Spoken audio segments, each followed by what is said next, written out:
Okay, tonight I'm very happy to welcome Elizabeth Beatrice Lambert.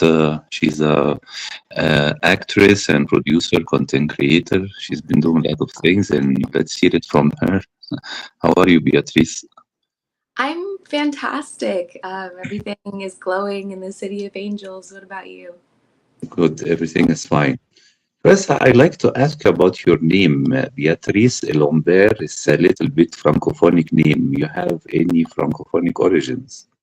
Not that I know of. I am a tribute child, so I'm named after Elizabeth Beatrice Lambert. Elizabeth is my grandma on my dad's side, and then Beatrice Yes. is my mom's side grandma. So why my Great. very dated, I guess. Great. Since we spoke about the family, I like to know about yourself growing up. Where did you grow up and your early interest into the art? How did it start?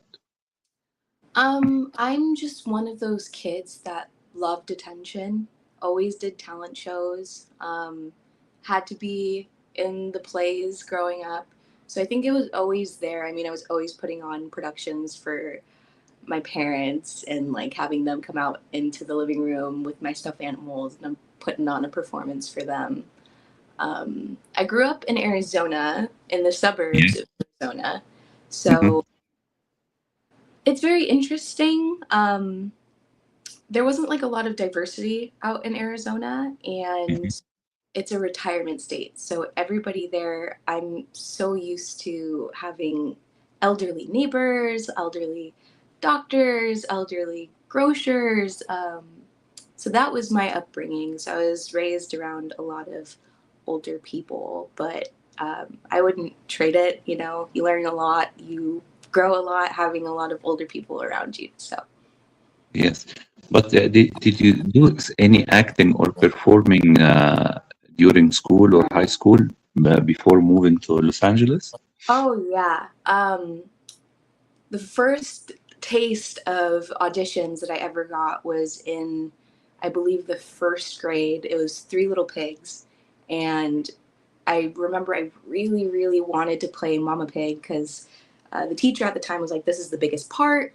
It's between you and this other girl," and I ended up getting sick. But they cast me as the second pig, and I just remember being on stage. I actually got a nosebleed somehow, but it's one of my earliest memories of being in theater. And then there was an open house for our high school, and I ended up going the wrong way, and the theater was open. So I remember like walking on stage and like looking out into the audience and being like, wow, like I really like this feeling of being on here.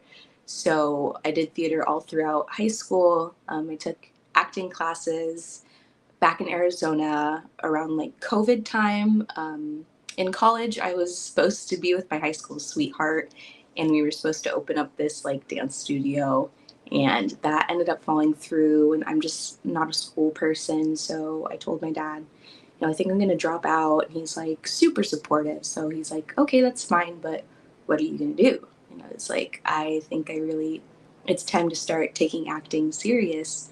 And took some classes. From the classes, I found my agent. And then the rest is history. Mhm.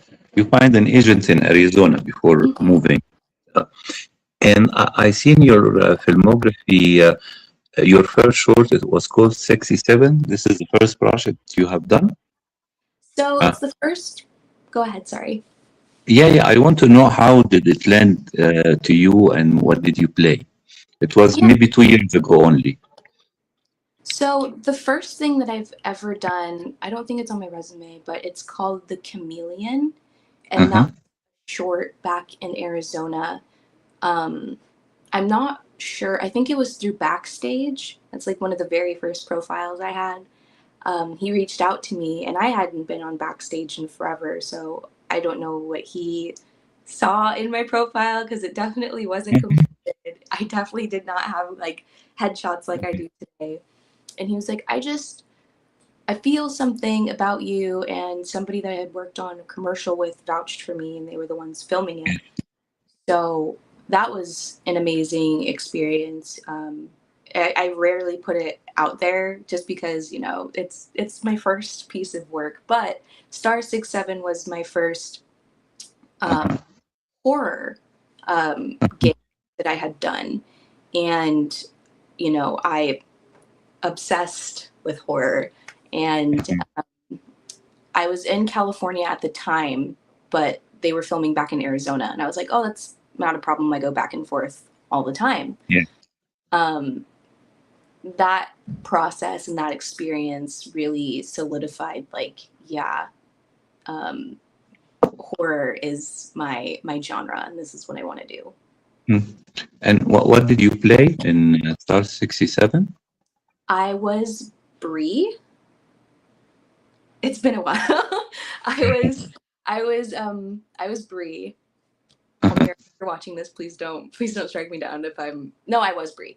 I played a mean girl, so it takes place in like the early 2000s, and the girls are doing a sleepover. I played like the popular mean girl that's kind of like here because my best friend's here or whatever, and they end up doing like rounds of Star 67, which is like pranking people and you can't trace the number. And I went, and then the other girl went, and then the loner girl was the last one to go. And she really wanted to impress us. And she ended up calling somebody and saying that, you know, your husband's cheating on you. And then the lady starts panicking. She's like, what? What are you talking about? What should I do? And she tells the lady to kill your husband. And we're laughing. We're like, oh my gosh, I can't believe you would do that. And then the lady calls back. And then I won't spoil it because I want people to watch it, but it kind of goes from there. Yes. And then you did another short called Sangre. It's mean bloods in Spanish, I imagine. Yes. So that one was interesting. It was shot in a hotel, and we were told that the festival they were submitting to didn't allow high quality cameras. Really? Like Yeah, it was an independent film. Yeah. They want. yeah, I guess. I just played a lady. It was a very short film. I didn't really have any lines. I think there was like maybe one line. I'm in a hotel, and I believe the premise was I had like vehicular manslaughter. I was like on trial for it. And the entity in the corner of my room is my guilt. And it kind of like takes over me in this really interesting, like, I'm like prone on the floor and it's like cupping me as like blood is on its hands and I'm screaming. So I think Yes. that was more of like a think piece, but it was a very interesting time. Yes. Do you think that short films helps you to have, you know, some elements in your resume, and also can prepare you as well for doing longer roles in features? Oh, absolutely. I feel like features, because I'm on my second feature now. I just completed a horror feature at the beginning of this year. Yes. It takes a long time to get stuff from features, and it looks great on a resume, but it's easy because, you know, I have like X and there's like other ones that I have on my resume that I can quickly like attach a YouTube link to, and they're able to see like the range of the performance. Having these little moments and little shorts and pieces of these characters are really fun because I find it harder than a feature, because a feature you have so much time to figure out your character and develop them. But you have to be strong in your character when you're in a short. There's no room for ambiguity. Like, you have to be that character. You have to portray it. Like, it has to come across. Yes. You know, I saw Horse on Fire. You know, it was released digitally maybe a month ago. Yeah.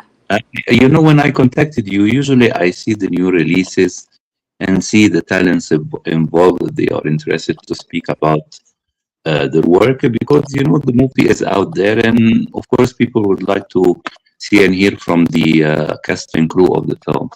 So I saw it, it reminded me of the films I used to watch maybe 20 years ago on VHS tapes. Yeah, yeah, for sure. And but I want you to explain to me what is the premise of the film and your character in it. And did you hear any feedback when it was released? I think it was a month ago online. Um, that was really interesting because it was a super indie movie. I was approached by somebody who goes to like these cold read nights that I go to where people put up their scripts. They ask actors to come out and read the 10 pages of them. Uh-huh. The premise is, geez, so interesting to say out loud. This man has a sexual attraction to killing women. And he can only, succeed in pleasure by killing women. And Yes. it was super guerrilla style filming. We filmed at like 2:00 in the morning on the streets of Koreatown. Running, no permits, huh? No permits. Mhm. And my character was supposed to have another scene, but I was filming something at the time that they were filming, so I couldn't make it. Mhm. On the like brothel getting ready together. Yes. So we had to improvise my scene, and mine is, me getting out and yelling at this dude. And there was a crash mat, and we tried to put it in a different place, but a whole bunch of roaches came out. So we had to like walk in these costumes. Like people were taking pictures of us. Mhm. It's just like, this is not what it seems. And I wish there was a bigger crew so you could tell that this is like a film and not somebody being weird. So by the end of the film, he ends up in hell, and all of us are there to kind of mess with him at the end. And then he goes and opens, I guess it's like purgatory, and then he opens the door, which is hell, and it's all of us screaming at the end. So I play a lady of the night, and I think I'm number 8 or something like that. So yeah. Eighth victim. Yeah. Yes, you reminded me of this film. There are a lot of serial killer films in the 80s, and the 70s. Hmm? And there was a film starring Charles Bronson. I saw it, maybe more than 30 years ago. It was called 10 to Midnight. Okay? 10 to Midnight. And Charles Bronson used to play a lot of cop films, and vigilante films, the Death Wish series. It was remade with Bruce Willis after 5 films with him. But also, it was about a young man who likes to pleasure himself as well, killing young girls. And he used to make an alibi for himself, like he can go to the cinema and sneak while the movie's playing from the bathroom of the cinema and make a killing and come back. Okay? Yeah. Wow. Yeah. So, like he has an alibi, he has a ticket, or cinema ticket. Yeah. So this is something, yes. But tell me, how was it working with Arturo, the director? Because I see he wrote, directed, and produced the film. What a guy. Mm. He has a certain taste and distinction when he makes his films. A lot of it is on the go, which, depending on which actor you ask, that can be a really good thing, or that can be a really, like Yes. not desired thing. Uh-huh. I think it would have been a scarier experience if we didn't have as many girls as we did. Yes. Because it wasn't just me. I think there were 3 or 4 other girls that were also with me. And we had like jackets on and stuff. My scenes were very brief. We did a couple of rehearsals, and there was an intimacy coordinator. So that made things a lot more professional, which was great. He's just got a very interesting and colorful imagination, of the way that he just portrays people and portrays events. It's very naturalistic, but also Yes. has very very eerie and sensual undertones to it. Yeah, yeah. I think is influenced by films, European films, that we call giallo. Mm-hmm. Giallo is it's the Italian word for yellow, Mm-hmm. and it is taken from the yellow novels, but it was given to horror and thriller films late 60s, early 70s in Italy, where they used to feature, this kind of masked assassin chasing down blonde girls and stuff like that, So lot of filmmakers, were famous for that, like Dario Argento and Mario Bava, So I think he's influenced by that. And I see as well he has a YouTube channel, I can see the influences. Yeah. And as well, I checked your social media. You do a lot of gymnastics. I saw you doing a lot of climbing and stuff like that. Are you preparing to do your own stunts in the future? Absolutely. There was a role that I was actually preparing for. It was like a Power Rangers mecha type that I fell in love with, and we're supposed to fall in love with auditions, but um, it motivated me. The more stuff. I mean, I'm going to be on set today, and I'm upgraded to an on-camera principal because I can do the worm.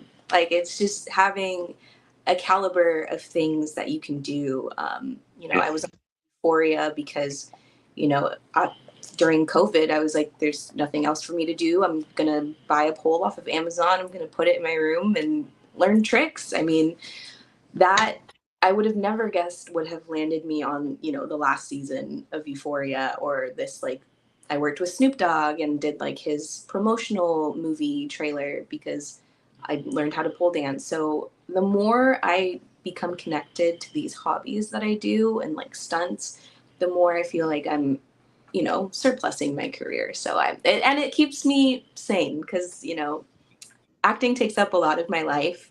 Um, I have room for my partner, some of my friends, my family, but people understand that like acting is my life and it's just no hard feelings. But having hobbies that, work with your craft is amazing. Yes. Because we spoke about your family in the beginning. Tell me, how was their reaction when they started to see you on screen? My dad, I love him so much, but he will embarrass me. He has bookmarked links to my commercials and stuff. And he, will be eating somewhere. And he's like, my daughter's an actress. Check this out. And I'm like, oh, Yes. Dad. He's my So number one. Mhm. he's doing a very nice work as your publicist. Oh, Maybe you yeah. can hire him. He's Yes. great. Um, Yeah. my sisters, they tell me they're proud of me. They also do the flex where they're like, hey, this is my sister. And then my mom, who I get my spirituality from, is very just like, I love you and I'm so proud of you, but just be careful in the industry. She's very, I would say she's more protective in my energy than anybody else would be in my family. Yes. This is great. Yes. I hope you continue your success and they continue to support you in your upcoming roles. I want to ask you now if you are shooting or you finish to shoot something and you can expect it soon. Ooh, all of the stuff that I have right now, unfortunately, is in festival runs. Um, Uh-huh. I have learned people can't post anything until after their festival runs, which kind of Uh-huh. makes me sad. Yeah. The closest thing I will have is my debut um, feature film called Shuffle. It's the horror film that I completed in February of this year. We are actually doing a screening and a premiere with a Q&A and like a raffle to like benefit, people who are affected by ice and other things amongst us. And that location's to be determined, but that should be in October, which I'm really excited This is about. great. Yes. Congratulations. Thank you. And I want to ask you, do you have a dream project or a dream character you'd like to play in the future? um, I I do. I have two, but one that really syncs with me is if they ever were to do a reboot of Queen of the Damned, like they did with Mhm. Mia back in the day. Queen I, Latifah, huh? yeah, I would love to play Akasha. Mm-hmm. Yes, yeah, you have a thing for horror films. Yeah, it's my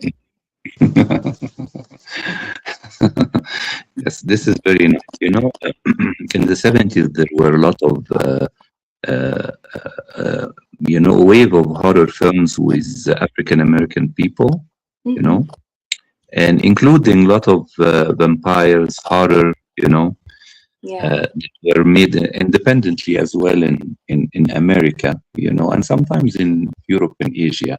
But maybe, this kind of films, they keep on getting revivals. So I hope you can learn something like Queen of the Damned or something scarier. Who knows? yeah. I just want to be up there in like the Scream Queen Final Girl. Like I feel like there's not a lot of representation of people of color in, especially women, in that space. Um, Mm-hmm. so just being able to kind of capitalize on that and solidify myself is the trajectory. Yes, this is great. Thank you very much, Beatrice, or Yeah. Elizabeth, for the interview. I wish you all the best, and hi to your family from our end as well. And I hope when you have a new release, you can come back and we can speak about it then. Yeah, absolutely. Thank you so much for having me. It means a lot to me. You're welcome. Enjoy the afternoon and the evening, and I will look forward for your next release, and so we can have you again. Yay, sounds good. Thank you so much. Thank you. Thank you. Take care. Bye bye. Thank you. Bye bye.